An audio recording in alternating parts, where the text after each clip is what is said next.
Ne faudrait-il pas appliquer un principe de précaution lorsqu'il s'agit de poser une antenne de téléphone portable sur le toit d'une maison de retraite? Pour les responsables de cette résidence, la santé de leurs aînés n'est pas en danger, les ondes circulant horizontalement et l'antenne n'étant pas mise en service tant qu'un organisme indépendant n'aura pas validé l'absence de risque.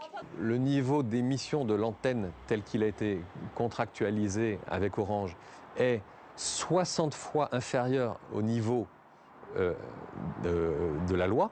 Nous garantissons la non-nocivité de nos antennes pour tout public, hein, qu'il s'agisse des personnes âgées, qu'il s'agisse des enfants ou de tout un chacun. Opposés à l'installation de cette antenne relais, les enseignants de cette école maternelle voisine rappellent qu'en plus des personnes âgées, près de 500 enfants vivent à quelques centaines de mètres.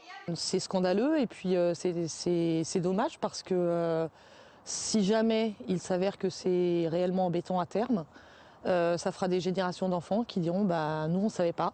Et nous les enseignants, on ne pourra que leur dire bah, nous on savait mais ça s'est fait quand même. Si on a interdit les mobiles aux enfants, c'est probablement pas que par principe de précaution, mais c'est qu'on a dû démontrer qu'il y avait quand même un certain nombre de nocivités potentielles. En plus des nuisances possibles pour la santé, les riverains redoutent des interférences avec les pacemakers des retraités. Le directeur de la résidence envisage lui d'acheter un minibus pour les seniors avec l'indemnisation que l'opérateur lui versera si l'antenne est mise en service.